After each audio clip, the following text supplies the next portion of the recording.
10 provincias fueron afectadas desde el fin de semana por cortes de energía de hasta 3 horas, pero el ministerio no habla de apagones, sino de desconexiones temporales. Hoy se instaló la audiencia de juicio en contra de 4 ex policías sospechosos de la desaparición de 3 personas durante la intervención en una farmacia en Guayaquil en 2003. No se ha ejecutado la resolución de la Corte de Justicia para entregar a la policía y a las Fuerzas Armadas las armas incautadas a la delincuencia. En Miami se retoma el juicio contra Carlos Pollitt. Hoy terminó su testimonio Mauricio Neme, quien narró cómo se lavaba el dinero producto de los sobornos. 6 de cada 10 muertes violentas ocurren entre la noche y la madrugada y se relacionan con el narcotráfico, según un informe de la policía. La comunidad internacional contiene a Israel, que planifica contraatacar a Irán tras ofensiva con 300 drones explosivos y misiles contra su territorio.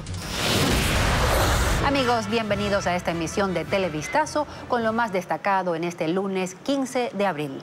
Hola, Steffi. María Isabel y amigos, buenas tardes. Los apagones sorprendieron a 10 provincias del país.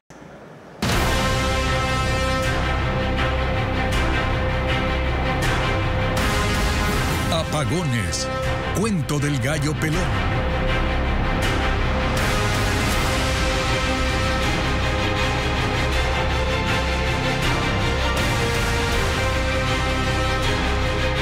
Los cortes de energía eléctrica reportados durante la madrugada de este lunes duraron al menos 3 horas. Según el Ministerio de Energía, se trató de desconexiones temporales. La misma situación se suscitó hace una semana, como lo informa Vanessa Robles.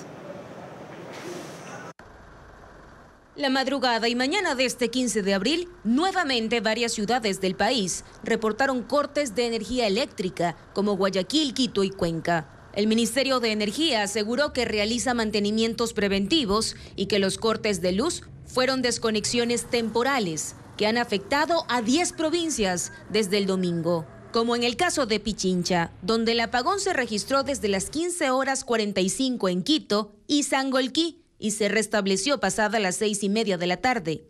Solo en la capital, en promedio se dejó de producir 48 megavatios por hora.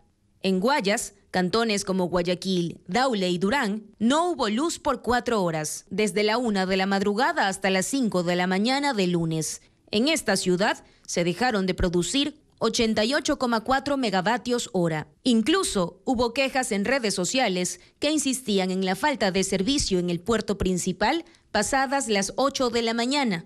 Lo mismo sucedió en Azuay. La empresa eléctrica de Cuenca reportó el corte desde las 3:11 de la tarde del domingo hasta las 7:02 de la noche. Sin embargo, a las 3 de la madrugada hubo un nuevo apagón. En la capital Azuaya se dejó de producir 10 megavatios por hora en promedio. En la provincia de Loja, el servicio se interrumpió desde las 12:30 hasta las 6 de la tarde del domingo, es decir, 6 horas. Fueron 13,5 megavatios hora los que se dejaron de producir. Esto según expertos en energía consultados por Televistazo. En otras provincias como Manabí, Chimborazo, Tungurahua, Cotopaxi, Santo Domingo de los Áchilas y Pastaza, también hubo interrupciones en el servicio de energía eléctrica. Y han sido miles las quejas de usuarios por las afectaciones tras los cortes de luz. Ellos exigen que se avise de los cortes para evitar los daños de equipos y electrodomésticos. ¿Y qué dicen las empresas que brindan el servicio? Luis Alfredo Zúñiga con la noticia. El escenario fue el mismo en las 10 provincias en las que se reportaron apagones o desconexiones temporales, como ha preferido denominarlas últimamente el gobierno. Los cortes del domingo ocurrieron sin previo aviso y con el daño ya hecho, se dieron comunicados pasadas las 3 de la tarde. CENEL aseguró que se debían mantenimientos emergentes y que se iba a solventar a la brevedad posible.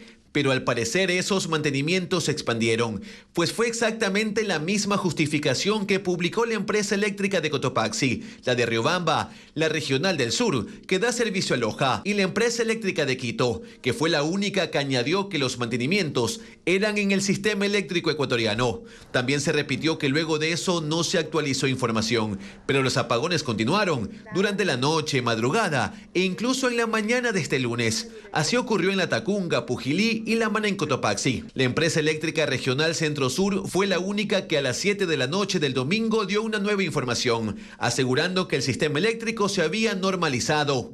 Pero no fue así. En la madrugada nuevamente hubo cortes y se repitieron a las 8 de la mañana, afectando al comercio en Cuenca. Usuarios de 10 cantones de Guayas también se quejaron por las afectaciones a sus electrodomésticos y que un comunicado con el daño ya hecho no era suficiente. CENEL respondía con un enlace para reportar la afectación a equipos. Televistazo solicitó información actualizada a las empresas que brindan el servicio de energía eléctrica e indicaron que la vocería estaba a cargo del Ministerio de Energía. Sin embargo, esa cartera de Estado no se ha pronunciado desde la semana anterior. Mientras tanto, las afectaciones y quejas por los apagones continúan. En la Corte Nacional de Justicia se desarrolla la audiencia de juicio por el caso González y otros tras 11 años de los hechos. Fabiola Santana con el informe. Este juicio por desaparición forzada en el caso actualmente denominado González y otros se instaló a casi 7 años desde el llamado a juicio. Sin embargo, no fue fácil la instalación de esta audiencia aquí en la Corte Nacional de Justicia, pues por hora y media aproximadamente los abogados de los 4 procesados intentaron incidentar la audiencia, argumentando, por ejemplo, una prescripción de la causa. Sin embargo, el juez ponente Felipe Córdoba desechó estos argumentos y finalmente instaló este juicio, que precisamente inició con los alegatos de apertura de la fiscal general Diana Salazar, y recordó cómo en noviembre de 2003, en un operativo en una farmacia de La Alborada en el norte de Guayaquil, se produjo en medio de un asalto la desaparición de 3 personas. Ellos son Johnny Gómez, César Mata y Erwin Vivar. Este último apareció en 2016 y será parte de los testigos. La fiscal dijo que en ese entonces existió una estructura parapolicial integrada por policías y un ex policía. Son procesadas 12 personas, sin embargo 4 han comparecido aquí a este juicio y los demás están prófugos. Actualmente ya entramos a la fase probatoria y se han presentado los testigos. Inicialmente está Dolores Guerra, quien es la esposa de Johnny Gómez, uno de los desaparecidos. Los demás testigos se presentarán esta tarde y se prevé que la diligencia se extienda hasta este miércoles. Alias Frejolito, otro de los mencionados en el caso Metástasis, es Luis Jarrín, cuñado de Javier Jordán. En su testimonio anticipado, Slip Angulo afirmó que este ex contratista estatal cobraba miles de dólares a Leandro Norero por la venta de bienes.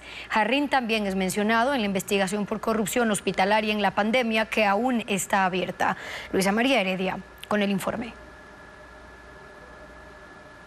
Según relató en su testimonio anticipado Eli de Angulo, alias Estimado, administrador de los bienes de Leandro Norero, la relación entre el patrón y Javier Jordán comenzó en 2021 con la compra de la mansión de San Borondón en la que fue detenido. Angulo contó que el narcotraficante pagó por esa propiedad $300,000 en efectivo a Jordán. Después, cuando estrecharon lazos, compraron en conjunto 3 bienes más: un yate valorado en $1 millón, una propiedad en Vía La Costa y un departamento en Salinas. A él le convenía, ya que él podía lograr comprarle al señor Javier Jordán en efectivo, ya que en esas cantidades que él manejaba nadie le quería aceptar el dinero. La persona que recogía el dinero siempre fue el señor Luis Jarrín Gonzaga, cuñado del señor Javier Jordán, que en los chats de Metástasis se lo puede ubicar con el alias de Frejolito. De hecho, en las conversaciones extraídas de los celulares de Norero que constan en el expediente del caso Metástasis, Jordán evidencia su preocupación por la posible vinculación de su cuñado a la causa por lavado lavado de activos que le seguía al narco. La fiscal Lidia Sarabia. Necesito se concentren en el peritaje financiero. Esa es la base del caso de lavado. Sin eso no hay nada. Esa quiere vincular a Frejolito y ahí me jala. ¿En tu versión no te preguntó por él? No, ñaño, para nada. El nombre de Luis Jarrín Gonzaga, contratista de los hospitales Teodoro Maldonado Carbo y Los Ceibos a cargo del Instituto Ecuatoriano de Seguridad Social, sonó públicamente por primera vez en 2020, cuando la Fiscalía comenzó a indagar a una red de corrupción hospitalaria, un caso en el que es investigado Javier Jordán. En esa causa por delincuencia organizada, Jordán fue señalado por los investigadores como uno de los líderes y Jarrín como uno de sus operadores. Jarrín es mencionado también en los chats del caso Purga. Uno de los contactos de Mayra Salazar, María Gracia Unemi, le pidió que le ayude a darle un susto al cuñado de Javier Jordán. Luis Alfonso Jarrín Gonzaga, por favor, ayúdame, quiero buscar a alguien que lo asuste. Tranquila, yo me encargo. El motivo no se especifica. La conversación termina con Salazar indicándole a su amiga que ya le estaban consiguiendo las placas del vehículo de Jarrín Gonzaga.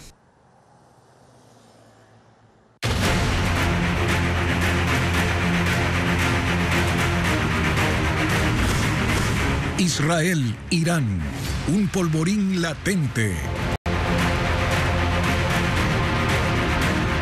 El Gabinete de Guerra de Israel planifica un contraataque hacia Irán después de que la República Islámica lanzara más de 300 drones explosivos y misiles contra su territorio.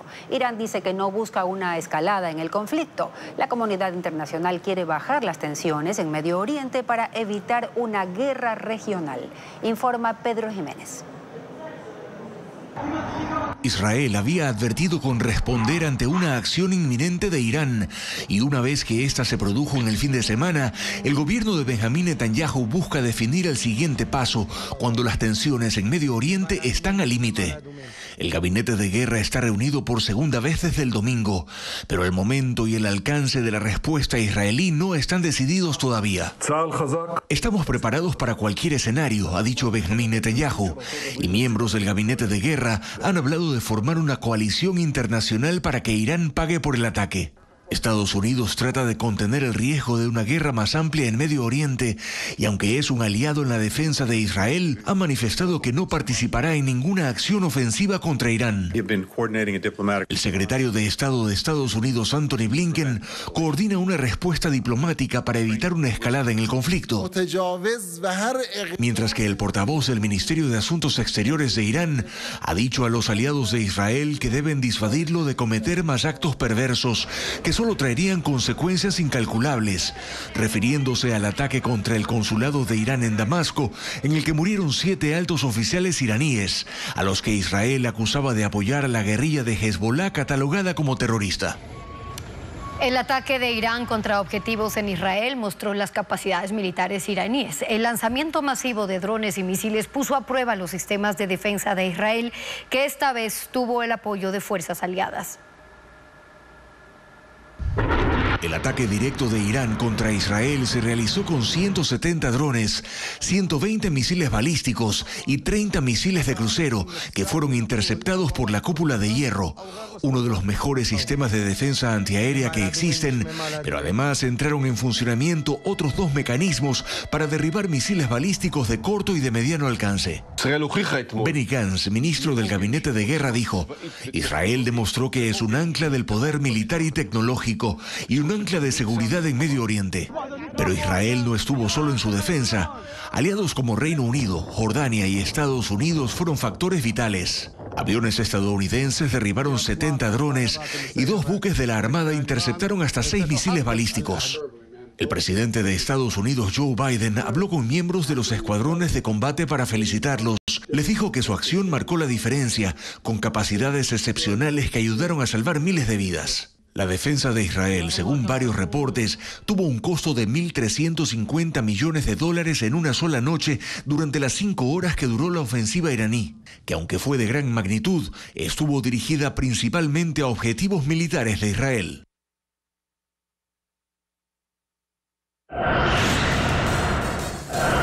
Pausa y más adelante, el empresario Mauricio Neme aceptó que le propuso al hijo del excontralor Carlos Pollitt hacer negocios juntos. Los detalles del juicio que se sigue en Estados Unidos en minutos. Comenzó la segunda semana del juicio al excontralor Carlos Pollitt en la Corte del Distrito Sur de Florida. Este lunes se retomó el testimonio del empresario Mauricio Neme, que aceptó que le propuso a John Pollitt hacer negocios juntos. Adriana Bermeo con ese informe. Este lunes se reinstaló el juicio en contra del excontralor Carlos Pollitt en la Corte del Distrito Sur de Florida, Estados Unidos. En el sexto día de audiencia, el empresario guayaquileño Mauricio Neme, propietario de Plastiquín, volvió al estrado. El viernes su testimonio quedó inconcluso. Hoy el interrogatorio estuvo a cargo de los abogados de Pollitt. Howard Srebnick le preguntó si él le propuso a John Pollitt, hijo del excontralor, ser socios. La respuesta fue negativa. Entonces el abogado presentó a la corte y al jurado un correo del 2017 en el que Mauricio Neme planteaba a John hacer negocios juntos. El testigo aceptó que sí hizo la propuesta porque necesitaba el capital y Pollitt tenía contactos en los bancos. El viernes pasado, precisamente, Neme narró cómo Pollitt lavaba dinero de Odebrecht mediante préstamos. A él le dio un crédito de $700,000 al 5% de interés y se lo pagó, según dijo, hasta junio de 2016, cuando supo que el dinero provenía de Odebrecht. Sin embargo, aceptó otro crédito de $400,000 que recibió en una maleta en efectivo. En este momento, Antonio Andretta da su testimonio. Él fue director de Italcom, empresa domiciliada en Panamá y que recibió transferencias de Odebrecht. Él es el sexto de 19 testigos en el juicio contra Pollitt por lavado de dinero. Las armas incautadas a los grupos terroristas siguen sin utilizarse. Aún no se cumple la resolución de la Corte Nacional de Justicia para que éstas pasen a las Fuerzas Armadas y Policía. Paul Romero con el informe. Tras 8 meses de haber sido aprobada la resolución de la Corte Nacional de Justicia para que las armas, municiones y explosivos incautados a los grupos de delincuencia organizada pasen a las Fuerzas Armadas y Policía Nacional, la norma no se cumple. Siguen bajo custodia del sistema judicial.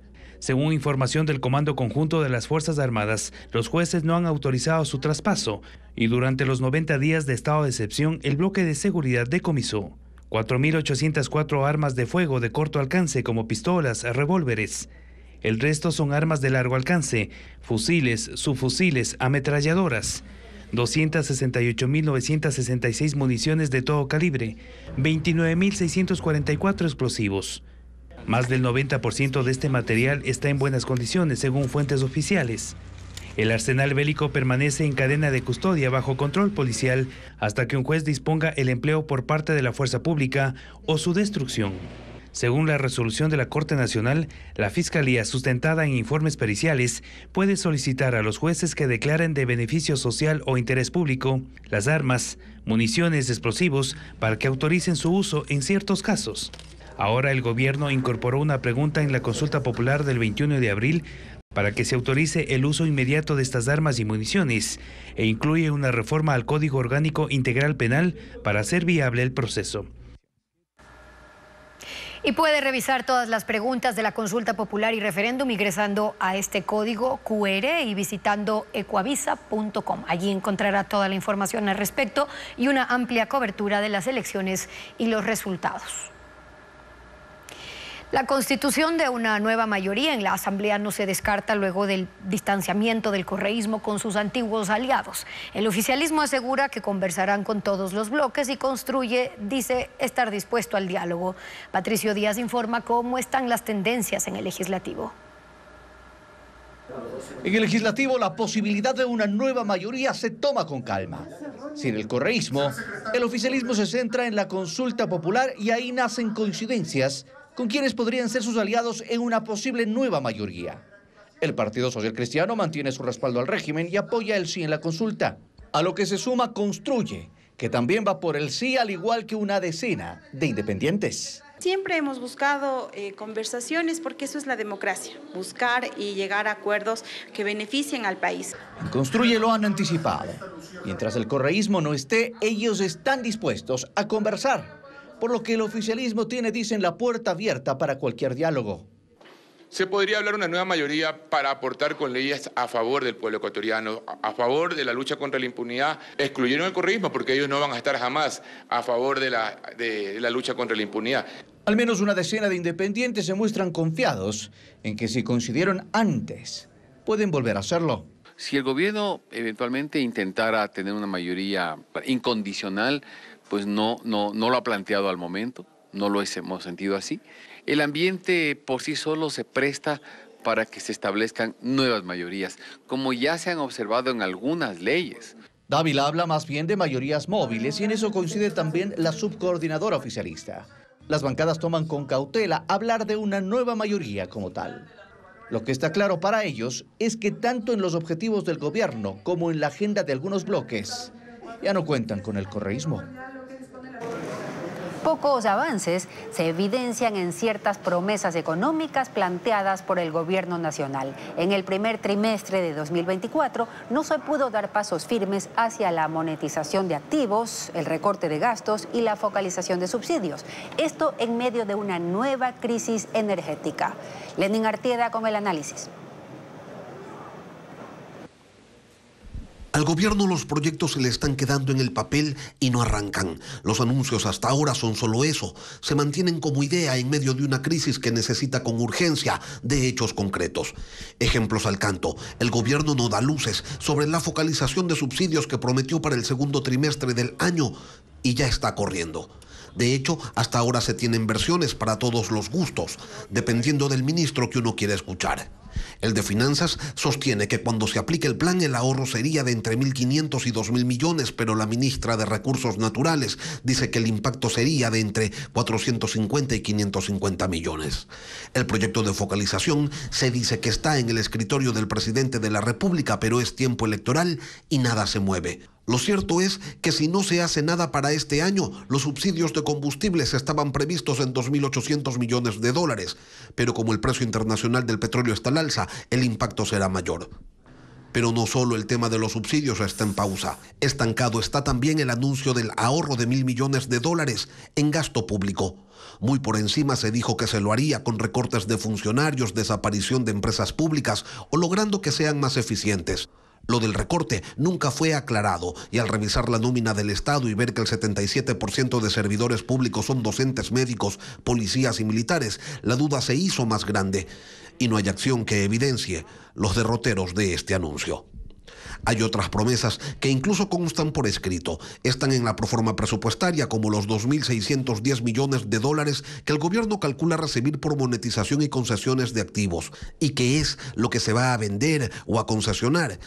En el justificativo de ingresos está la concesión del espectro radioeléctrico, es decir, la renegociación de los contratos con las operadoras de telefonía celular, la renegociación del oleoducto de crudos pesados, que ya no fue, la concesión de bloques petroleros, de las antenas de CNT. Y si algo está pasando sobre esos temas, pues no se sabe. Pero quizás nada de esto preocupa tanto como la promesa incumplida de que los apagones se terminarían en el país.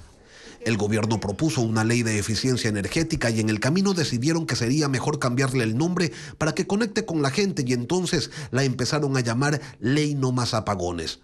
Se aprobó en enero y el nuevo nombre no es más que un apodo ante la irregularidad del suministro de energía. Esto mientras el régimen, obligado por el marketing, despliega sus habilidades lingüísticas. Lo que antes se llamaba apagón fue rebautizado como corte programado. Y hoy, en estado de negación, los llaman desconexiones temporales. En las casas, sin embargo, se sigue diciendo lo mismo: no hay luz. Y mientras regresa la duda de si ese ejercicio de creatividad aplicado en otros ámbitos quizás y hasta podría generar algún cambio. La policía revela los horarios en los que se han cometido el 60%. Gana $30.000 en premios.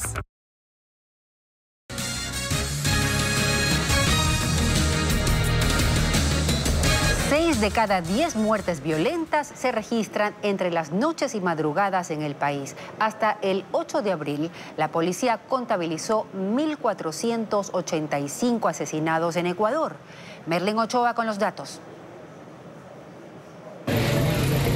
De acuerdo a los casos reportados, la unidad de muertes violentas determinó los horarios en los que se comete la mayoría de sicariatos en el país. Así lo reveló un informe de criminalidad elaborado por la Policía Nacional. El 60% de las víctimas en el 2024 fueron asesinadas entre las 7 de la noche y las 5 de la madrugada, tiempo en el que los sicarios persiguen a su objetivo. Por ello, 7 de cada 10 crímenes se cometen en espacios públicos como calles, avenidas, parques, canchas o al pie de discotecas o casas donde las personas conversan o beben. Sin embargo, el documento indica también que las muertes violentas en Ecuador, incluyendo los femicidios, han bajado entre enero al 8 de abril del 2023. Pasaron de 1.831 a 1.485 en el mismo periodo de 2024. Pero se mantiene un alto índice de criminalidad, principalmente en los cantones de Durán, Naranjal, Playas, Naranjito, en Guayas, y en Babahoyo, Quevedo y Vinces, provincia de Los Ríos. Según la tesis del gobierno, este año el 90% de las muertes violentas, 1.339, ocurrió por violencia criminal y la mayoría está ligada al narcotráfico, ya que las bandas se encuentran en una guerra por más poder y territorio. ¿Qué se disputan? La venta y distribución de droga al menudeo y el traslado de cocaína hacia los puertos y las playas de Guayas, Santa Elena, Manabí y Esmeraldas para enviarla al extranjero. La semana con más crímenes fue la primera de enero y la última de marzo, y según el informe, 1.265 de 1.485 crímenes se cometieron con armas de fuego, especialmente fusiles.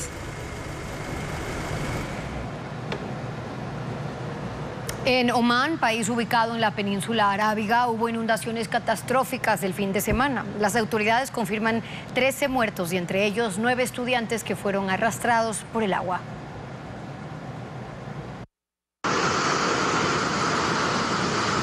Lluvias torrenciales dejaron amplias regiones del este de Omán bajo el agua. Videos en redes sociales mostraban vehículos siendo arrastrados. Carreteras, estaciones de metro, inmuebles, incluso granjas, quedaron anegadas y la policía y sus equipos de rescate tuvieron que evacuar y auxiliar a más de 1.300 habitantes que estaban atrapados en los techos de casas y edificios. Los ríos locales incrementaron su nivel a gran velocidad. Poco después se reportaron desbordamientos. El agua se mezcló con las arenas del desierto. 13 personas han muerto en esta emergencia. 9 de ellos eran estudiantes que fueron llevados por la corriente. Las alteraciones climáticas afectan en estos días a la península arábiga, donde reportan tormentas de intensidad variable, acompañadas de vientos y en ocasiones de granizo. Un terrorista apuñaló a un sacerdote y varios feligreses en una iglesia de Sídney. Ocurrió durante la misa que se transmitía por internet. El hombre se acercó al altar para atacar al religioso. La multitud luego se abalanzó sobre el atacante para retenerlo hasta ser arrestado por la policía. El sacerdote atacado, identificado como Marmari Emanuel, cuenta con miles de seguidores en las redes sociales y se hizo popular durante la pandemia del COVID-19 por sus sermones contra las vacunas. El juicio contra Donald Trump por pagos irregulares inicia hoy. El expresidente de Estados Unidos es acusado de pagarle a una actriz porno para comprar su silencio durante su campaña presidencial de 2016. Ileana Suárez lo amplía. Cerca de las 9 de la mañana, el expresidente Donald Trump llegó a la Corte Suprema de Manhattan para el inicio de un proceso histórico, el primer caso penal contra un exmandatario estadounidense. Trump, de 77 años, está acusado de 34 cargos por falsificación de registros de sus empresas, a través de los cuales ocultó el pago de $130,000 a la actriz porno Stormy Daniels durante la campaña electoral de 2016 para comprar su silencio respecto a su relación extramarital. Mientras entraba a la sala del tribunal, Trump dijo que este juicio es un asalto para los Estados Unidos y un ataque hacia un oponente político. El proceso judicial inició hoy con la selección del jurado, 12 hombres y mujeres, en una primera etapa que puede tomar hasta 2 semanas. Los posibles miembros del jurado son examinados por la defensa y la fiscalía, que investigarán, por ejemplo, si alguno de ellos ha hecho campaña a favor o en contra de Trump. El diario The New York Times afirma que la Fiscalía busca escoger como jurados a personas con estudios universitarios, pues suponen que tendrán ideas progresistas y cercanas al Partido Demócrata. Mientras que la defensa de Trump espera seleccionar a ex policías y bomberos que tienden a ser más inclinados al Partido Republicano. El juez a cargo del caso ordenó una ley mordaza contra Trump y sus familiares para que se abstengan de hacer comentarios sobre los testigos, fiscales, miembros del jurado y personal de la corte. Este caso contra Trump podría derivar en una condena de hasta 4 años de cárcel o el pago de una multa o libertad bajo fianza, según lo decida el juez al final del proceso, si es que el jurado llegara a una decisión unánime. En México reportan la muerte de un piloto y 2 tripulantes de un helicóptero de uso privado que cayó en Coyoacán, al sur de Ciudad de México. La aeronave operada por la empresa Helidom se precipitó sobre un taller mecánico. La Fiscalía General abrió una investigación y la policía trabaja en el lugar del siniestro para determinar las causas. Se espera que las grabaciones de los audios e imágenes del radar ayuden a determinar lo ocurrido. En Chile, destacados diseñadores europeos y latinoamericanos se reunieron este fin de semana en Iquique para impulsar la moda circular. La iniciativa trata de combatir la contaminación de los grandes vertederos de ropa desechada en el desierto de Atacama y además implica la selección de telas no contaminantes y reciclables, así como la preparación de fibras existentes provenientes. ¡Vamos! ¡Sal del pueblo! ¡Encuéntrate! ¡Come! ¡Reza! ¡Ama! Después de una pelea con su novia Emilia, Diego busca ayuda en la diosa Afrodita para recuperarla. Sin embargo, lo que esperaba que fuera un camino fácil se convierte en una serie de desafíos. ¿Por qué? Porque Afrodita está loca. Así se llama esta comedia que se presentará en el Teatro CCI en Quito. Las funciones serán los viernes y sábados a las 20 horas y domingos a las 18 horas. Estará en cartelera hasta el 28 de abril.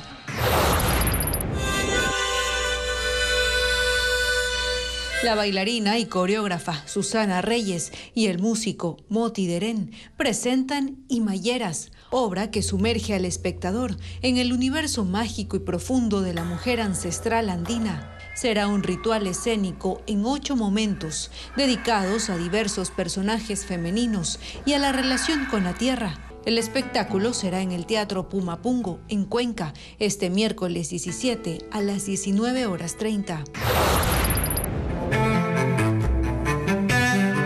23 tintas del artista Juan Sebastián Ruales se exhiben en el Centro Cultural Benjamín Carrión de Bellavista, en Quito.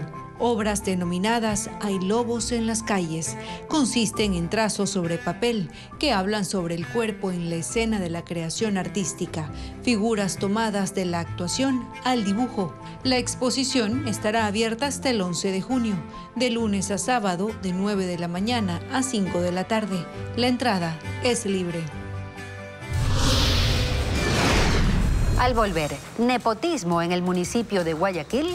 Un examen de Contraloría determina que familiares de 2 concejales y de la directora de...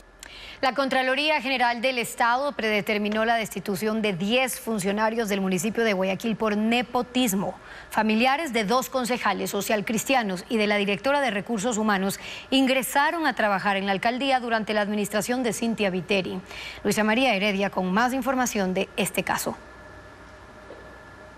Hubo nepotismo durante la administración de Cynthia Viteri en el municipio de Guayaquil. Es la conclusión de la Contraloría General del Estado luego de examinar la gestión de talento humano en el Cabildo entre el 1 de enero de 2019 y el 31 de mayo de 2023. El ente estableció posibles sanciones. La destitución de la exalcaldesa, de quien estuvo al frente de la Dirección de Recursos Humanos, Priscila Salcedo, y de 8 funcionarios más. Salcedo, de acuerdo con Contraloría, habría contratado a su prima como asistente asistente de procesos y a su cuñado como asistente operativo. También una hermana como supervisora de ventanilla universal y a un hermano para la jefatura de obras eléctricas, aprovechando que era la delegada de Viteri para suscribir contratos de servicios ocasionales y acciones de personal. La exalcaldesa en cambio contrató a familiares de 2 miembros del Consejo Cantonal del Partido Social Cristiano. Aunque el informe de Contraloría no revela nombres, basta revisar una nómina municipal de 2023 para constatar que una de esas personas es la concejal en funciones Mayra Montaño Huizamano. Con ambos apellidos, en el registro de marzo de 2023 aparecen otros 2 funcionarios: Montaño Huizamano Ángel, auxiliar operativo, y Montaño Huizamano Pablo, que tiene el mismo cargo. El sueldo para ambos era de $708. Además, en la nómina consta Palacios Montaño Yajaira, la hija de la concejal, como asistente de apoyo de CAM 6, con un salario de $1,328. Incluso Contraloría afirma que el cónyuge de Montaño fue asistente operativo de la alcaldía de Guayaquil. La otra persona es Egis Caicedo Quiñones, quien renunció a la concejalía a finales de agosto del año pasado para encargarse de formar las bases en territorio para la próxima campaña del actual alcalde Aquiles Álvarez, con un movimiento propio. Sus hermanos también aparecen en la nómina. Caicedo Quiñones Nita como promotora de difusión de obras y servicios con un sueldo de $852, y Caicedo Quiñones II con el cargo de jefe de mercado y un salario de $2,593. A partir de la notificación, los responsables tienen 30 días para presentar pruebas de descargo y ejercer su derecho a la defensa. En caso de confirmarse las destituciones, no podrán ejercer cargos públicos por 2 años y transcurrido ese tiempo, no podrán trabajar nuevamente en el municipio de Guayaquil. El Observatorio de Contratación Pública califica de ineficiente al Servicio Nacional de Atención a Privados de Libertad. Esto porque en 2023 la entidad ejecutó apenas el 42% de su presupuesto para la reestructuración de las cárceles, como lo explica Bessie Granja. En 2023 se destinaron más de $2 millones en obras de infraestructura para la Penitenciaría del Litoral y las cárceles de Esmeraldas y Santo Domingo. Fueron los centros con mayor intervención, aunque la necesidad persiste en todo el sistema carcelario, integrado por 35 reclusorios. Un informe del Observatorio de Contratación Pública y la Fundación Ciudadanía y Desarrollo califica de ineficiente la gestión del Servicio de Atención a Privados de Libertad SNAI en la administración de su presupuesto destinado a mejorar las cárceles, algunas con más de 100 años, otras destruidas durante los amotinamientos que provocaron la carencia de sistemas de seguridad. Cifras de esta cartera de Estado detallan que en 2023 el SNAI tenía presupuestado invertir $16.8 millones y solo ejecutó 7.2 millones. El análisis al plan de contratación revela también cómo el SNAI no poseía equipos que garanticen energía regulada para evitar daños irreparables por los constantes cortes de energía, por lo que la institución tuvo que invertir más de $100,000 en la contratación del servicio y mantenimiento de los data centers. Y recomienda tomar medidas administrativas más decisivas para mejorar la seguridad de estos sitios.